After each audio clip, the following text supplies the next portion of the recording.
ko dun sa trailer is yung line mo, bitter is better. Is bitter really better?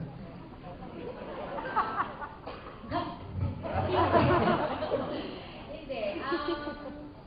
Honestly, sobrang po akong nakarelate sa character ko.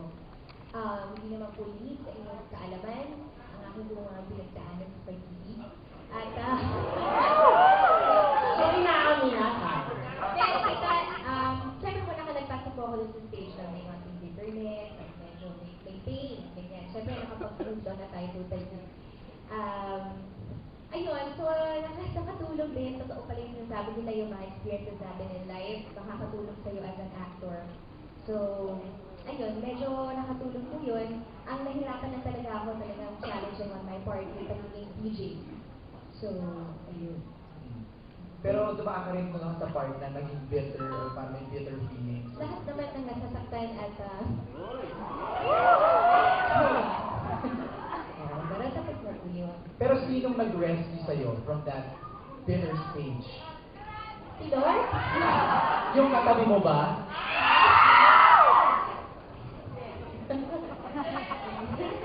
How did you... Ay, direct yung nag-uusapan. May nag-rescue ba sa'yo? Paano ka naka-recover from that? Ito po, si Lord talaga. Talagang pinagdasal ko na lahat. Hiniyak ko sa kanya lahat. Siyempre, yung mga kaibigan ko. Yan. Pamilya. Manay? Which was the most bitter one? The first or the second? Yung catch me, hindi naman siya bitter po doon. Hindi. Patunay na buhay. Ano ba? Patunay na buhay.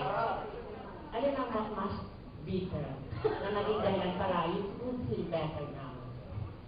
The first or the second one? Ay! Hindi. Ano po? Hindi. Kasi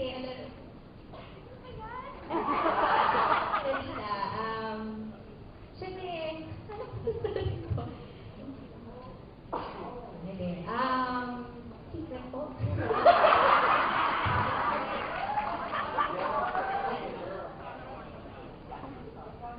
Inahiya naman ako itang divulge sa inyo ang aking mga sinasagot. Akala mo you won't plan to day without me. Ay, hindi na naman po. Hindi. Tama na naman po kasi ang kaibahan po namin dito ni DJ Heidi or si George, yung kanyang painful experience sa love, mas malalim eh. Kasi gano'ng katagal po yung relationship nila nung 5 years. At hindi yung through, through Skype o